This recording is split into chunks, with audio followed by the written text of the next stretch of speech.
Hello, students. Welcome to this American Revolution Part 2 lecture. We are halfway through the American Revolution at this time, really going through the beginning years as we did last class. And where we left off last time is it was looking really grim for the Americans, the newfound colonies, right? They were slowly being surrounded by the new troops that George III had brought to America, right? The 130 ships that he had placed in Boston were slowly surrounding Washington and his group surrounding the Delaware River. And so they needed a way to escape this before the full onset of winter, which would generally comes with disease, starvation, and the eventual collapse of the colonial army. So Washington's looking for a way out. So we're going to finish the American Revolution today, and then kind of give ourselves a build up towards next week's class as well. So let me just grab my notes here real quick. And bear with me, I'm a little under the weather here, so if you see me drinking this concoction that my wife made for me, that's why. It's just vitamin C. Don't get any funny ideas. But let's get started. Okay, so there needs to be a change, right? Washington and his army they're surrounded at this time. They need a way to break through the British line. Okay. So Washington made plans for an attack, right? But there was no really weaknesses along the British line. However, there was one spot that Washington thought he could exploit. So the British, for those of you who took my European course last year, you'll know the British tend to do this funny thing. Is instead of bringing a lot of their own men to fight, they hire other countries to fight for them. And this is similar case in the American Revolution, to a lesser extent, but a similar thing is happening here. The British have hired Haitian mercenaries, so up by Prussia, modern-day Germany, mercenaries to come in and fight for them. So along this line that was surrounding the American military, surrounding the colonies, was this Haitian group of mercenaries that were hired from the British. They weren't exactly well trained, right? But they were stationed across the Delaware River, across the river from the colonial army as winter set in. And so Washington decided on Christmas Eve to make a very daring and risky cross over the Delaware. Washington crosses the Delaware is a very common thing. It's shown here in the picture. I'll be honest, when I was making these slides, I didn't even realize that their McDonald's sign was in the picture. It says "Welcome Patriots." Kind of funny. But Washington crosses the Delaware on Christmas Eve and catches the Haitians, who we learned are not well trained, right? Catches them off guard and ends up winning this battle and giving free, clear passage to his men to escape, right? And this was a much needed victory, right? It sent a clear message to the British saying that the colonies were not going to lie down easy, right? They're not going to take this easy. And so Congress, seeing that they have the possibility of a newfound hope, we'll say, a newfound hope, decide to do a couple things, right? So the colonies, they know they can survive, right? And so they do a couple things. First, so Congress sends Benjamin Franklin, you can see right here. They send him abroad to France a little before this, but send him abroad to France to convince France to join the war. Franklin is eventually successful with this, as we'll learn. Takes a long time. France is much more willing to just be like, here's some more guns. Like you figure it out. Here's some more guns, right? Than sending their own troops to it. And so Benjamin Franklin spends a lot of his time, hanging out with the nobility / going to parties / trying to convince them to join the war. And it's kind of in the balance, whether or not. And then the Americans start winning more battles. They start winning the Battle of Saratoga. There's a major victory for the Americans at the Battle of Saratoga, and that is when the French start to realize, okay, the Americans could actually win this war, and so they're thinking, okay, we're in. And so they go up to Benjamin Franklin and they're like, hey, Benny, listen, we're in. We'll help you out, okay? We'll officially become allies with you guys. And isn't it kind of funny that you guys are a republic trying to overthrow an absolute monarchy, and we're an absolute monarchy helping you guys do that? It's funny, right? It's not like anything like that would ever happen to us, right? Like it's not like it's gonna happen like 15 years later, right? Right? Okay, that's called foreshadowing. And that's exactly what happens. But we're in American history, so we won't get into that much. So the British decide, I mean the French decide to help out the Americans after the Battle of Saratoga to officially join the war, right? It takes a long time to get overseas at this time. And so the French slowly start preparing to join in this war after the Battle of Saratoga, right? And so winter has officially set in at this point, right? And sickness is starting to come about, some mutinies is starting to come about. But this dude with his fancy name, Frederick Wilhelm Augustus Heinrich Steuben, it was his actual name. But he was hired. He was hired to train the military, to train the colonies from this ragtag group of soldiers to a more uniform military at this time, right? And he did. And he started doing this over the winter months, right? We know, if you know anything about like war at this time, the winter months were very often trying to keep yourself alive, right? Trying to keep your military alive rather than take out the other military this time, right? And so, the thanks to the help of Frederick Wilhelm or Friedrich Wilhelm and many other factors, the troops were able to mainly stay alive. There were some mutinies, there were some sickness, right? They were able to stay alive, and not only stay alive, but they came out of that winter new and improved, which was very uncommon at this time, right? So they're actually stronger because of their new training and their time off, we'll say, from the war. And so they came back even stronger, right? And so the British see all of this and see the colonies starting to win some more battles. And they consolidate for the winter. They consolidate all their men in New York to figure out what to do next this time, right? So there are many different factors that play into the colonies starting to have a chance at this war, right? One of them, definitely the money coming from the French at this time, right? The money, the guns coming from the French, right? And you have people who are coming over, some French military, but not much yet. You have Friedrich Wilhelm preparing the troops, right? Getting them better to face the British military. And then you also have random people like this, like a guy named John Paul Jones, right? So did you know that the U.S. employed pirates during the Revolutionary War? Well, so kind of, not really. John Paul Jones is technically speaking a pirate. He was actually just a Scottish guy, which I mean, uh, was just absolutely he was an absolutely crazy Scottish guy, right? So he's Scottish. And he was living in America at this time, and the colonies employed him actually to sail from America to Britain and essentially start stealing ships because that's what he was good at, right? Start pirating ships and goods from the British coastline because the Americans knew that they couldn't actually attack Britain. So they hired mercenaries like John Paul Jones to do this, right? So he started stealing ships from the coast and bringing them to France one by one, right? France liked this because they got more ships. And the colonies liked this because they could affect the British in their own turf without actually going to war. And John Paul Jones liked this because he was getting a lot of money for doing it.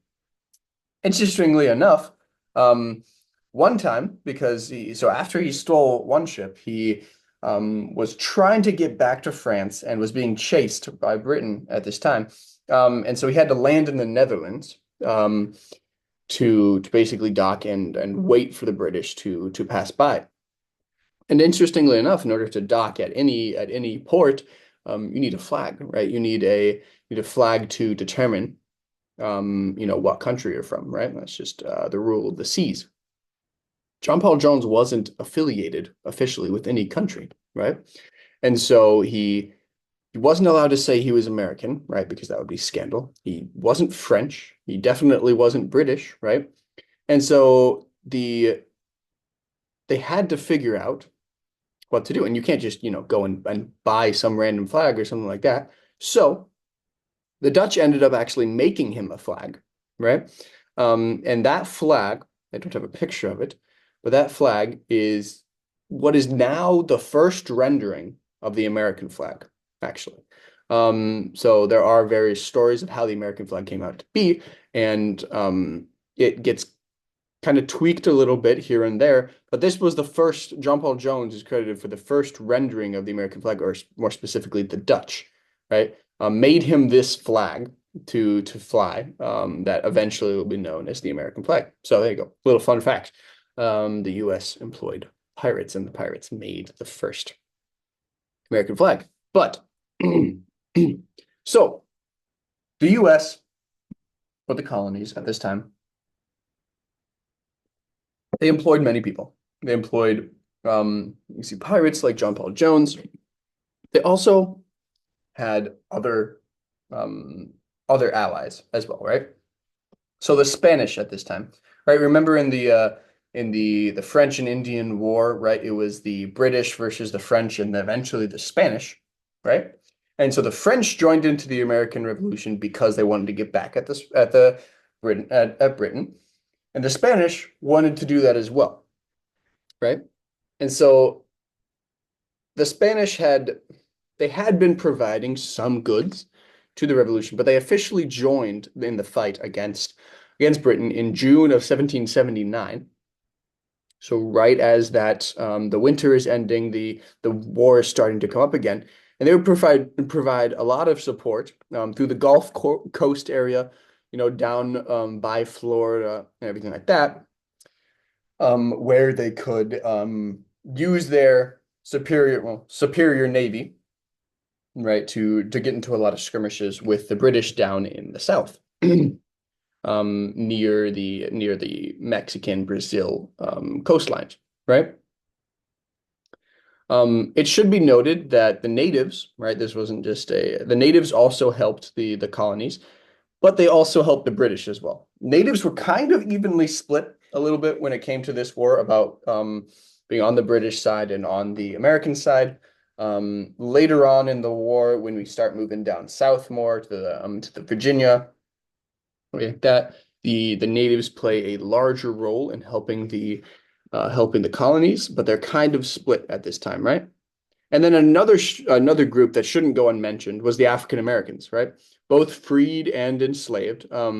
They joined both sides in this war, right? Hoping to gain their freedoms in much sense. That was their main goal a lot of time for the slaves. But afterwards, unfortunately, after the war ended, a lot of them just simply returned back to being slaves, specifically those who fought in America, right? Interestingly enough about the slaves, so Jefferson himself had written in the Constitution a condemnation of slavery originally, a condemnation of slavery in the Declaration of Independence. But out of fear of offending like the South and the 13 colonies, it was actually removed from the final draft. So that's why slavery was still abundant during the Revolution and after the Revolution that we'll eventually get into the Civil War, right? But the slaves were a big part in both helping the Americans and hindering the Americans. But generally speaking, you stood a better chance of getting freed if you fought for the British. It was kind of the overarching theme. So a lot of the slaves, when they could, fought for the British. So just keep that in mind, okay? And there's a little meme right here for you guys of the British versus the French versus the Spanish, which is actually like pretty true when it comes to the naval powers at this time. So the Royal Navy, the British, quality trained crew will bring us victory, and it very often did. Britain to this day is a very large naval power. The French, stronger hulls, so that's a thicker ship, will keep us in the fight longer, right? So they had amazing ingenuity with the ships. They had some of the British had very, very well trained armies. The French had very, very good and fast ships. And the Spanish, you can see that mucho cannons equals mucho damage, right? The Spanish were just known for having tons and tons of guns, right? So the more you can shoot at the other person, the better chance you have of victory. Those were kind of the philosophies when it came into the naval battles at this time. We don't quite get into the Navy very much in this war, but just know that that's going on at this time, right? So that's kind of different areas that are being affected and joining in this war at this time. So it's becoming an even bigger global conflict than just colonies versus British, right? So the turning point in this war, many say it was 1780, right? So in the 1780s, or in 1780 more like, Parliament was hoping that the war would have been ended right now. They were hoping for a quick war and that they were going to wrap things up relatively quickly because, if we remember, the British were in tons of debt, right? And despite owning Massachusetts and most of New York at this time, it was still kind of a stalemate, right? And so the British decided to make a major shift in their strategy, and they decided to move down south, right? To a more economically rich area that was had much more support for the British, or so they thought at this time, right?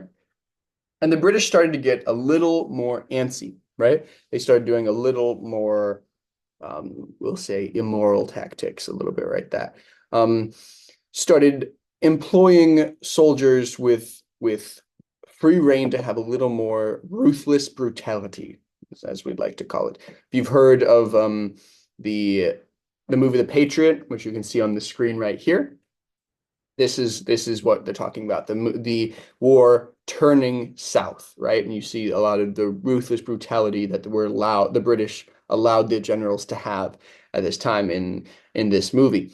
There are some issues with this movie's accuracy, but again, we won't get into it that much. But what's the problem with moving your men down south, right? Yes, it's economically more rich and everything like that, but there's also one major problem. And that's there's a lot more land to cover, right? So if you're in charge of trying to take over all this land, that's a lot more land to spread your troops out, right? That's a lot more land you have to take care of. It's a lot more places for the colonialists, the patriots to hide, right? And so at this time, the two major generals, this time were General Greene for the colonists or General Greene for the patriots and General Cornwallis for the British, right? Those are the two main generals at this time. And Cornwallis, more often than not, would wipe the floor with Greene. But both sides were relatively desperate to get a decisive victory at this time. It would go back and forth. Mainly Cornwallis would win. But then the American troops started to do something that, if you've been in my European history class, you might understand this as well.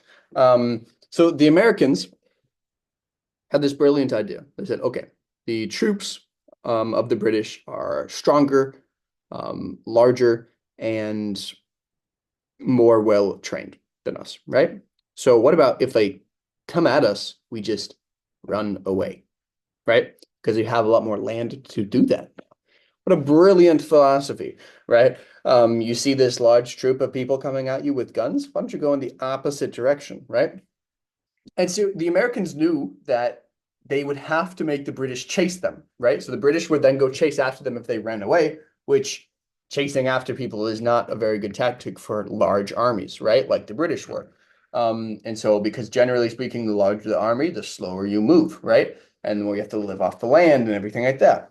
So if we learned about, in the Napoleonic Wars with the Russians, and the scorched earth theory or scorched earth tactic, similar to this, in a sense, except for the Patriots wouldn't necessarily destroy the land as they went, but they would continue to run away. We see in many, many wars, throughout history, this tactic working for the smaller, less organized groups very, very well, is simply running away, right? And then once the British got exhausted, once the British ran out of supplies and everything like that, chasing them, then the Americans would turn and they'd fight, right? There's a big debate on who won which battles in this area and everything like that. But generally speaking, a stalemate was good for the US, right? Because they could survive longer off the land. So both sides needed something to happen soon, right? To end the fighting, because Britain were running out of money and the Americans were facing mutinies left and right, and the men were living without pay or a lot of times just basic needs, right? Like that. So they needed something to come in and switch the tide. And ding, ding, ding, just in time, here comes the French, right? So fortunately, the French started showing up right about this time, right as a time was needed to have decisive victory, right? And so in come the French. They're showing up in greater number, and they're ready to fight, right? They're fresh off the ships. And so after the French come, Greene starts pushing back Cornwallis, um, and starts preventing Cornwallis from going deeper and deeper south that he wants to, and pushing Cornwallis up again, up north towards New York again, right? And so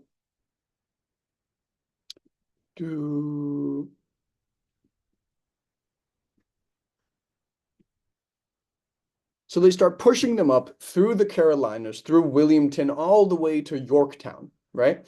Which is positioned up in the northern, the New England region, right, of the colonies. And so push them all the way up to Yorktown, which is where the British stop and kind of hem themselves in to Yorktown, waiting for more British troops to arrive from the sea to help them out. And this is where we get to my last point, which is the siege of Yorktown, which commences from them, because from here on out, the British are alone in this city, right, in Yorktown. The Americans can fire into Yorktown from their surrounding hills, and then the French can block off their retreat from the sea, right? And so they're absolutely surrounded, and eventually this comes to a head, and the British have to surrender in Yorktown, which was a huge, huge loss, right? And that was the major turning point in the Revolutionary War, was the siege of Yorktown. So to kind of see how the war ended officially, right? We'll look at a couple things, right? So about 1,000 British troops were captured in the defeat of Yorktown, right? And Parliament had reached the end of its rope, had reached the end of its funds, and they eventually decided, okay, the Americas they're just a colony, they're not worth us spending even more resources for it, right? And so they pulled a lot of their troops out of Charleston, out of Savannah, but fighting eventually started to cease on these fronts, and peace negotiations started being brought up as the British finally said, okay, you know what? It's just you have your land. It's just not quite worth it for us anymore, right? And so peace negotiations started opening up generally speaking, in a neutral country, neutral in this sense. And so Paris was the place, and the Treaty of Paris was signed. The result of the Treaty of Paris is interesting. So Treaty of Paris was signed in 1783, and saw Great Britain removed from all American soil, and they recognized the U.S. Was an independent nation, and they had the territory all the way up to the Mississippi River at this time, right?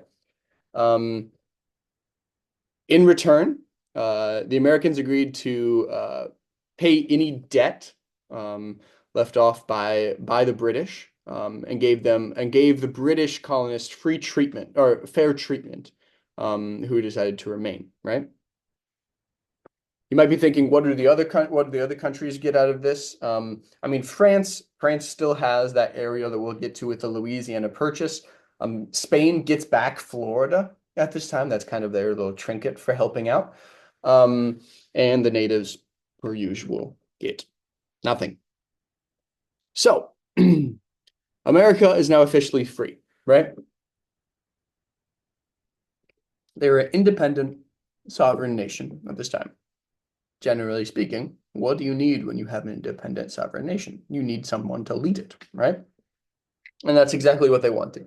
They wanted to create something that wasn't a kingship, but still gave a decent amount of power to one person to be able to lead, because society needs leaders. They need a figurehead to look up to. And so they picked the great general of the war at this time, George Washington, which George Washington really didn't want to be president. So he wanted to live out his days in peace, but everyone was like, dude, you need to be president. And so he eventually was convinced to lead at this time, right? One thing that we can accredit George Washington for, and George Washington has his own faults. He was nowhere near a perfect general. He was nowhere near a perfect man. But one thing we can attribute a lot of good to is he set a lot of the limitations for what the American leaders should be, right? And how much power an American president has, right? He set the 2 terms, right?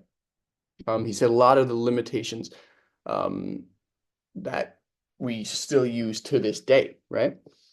And so, let me just catch up in my notes.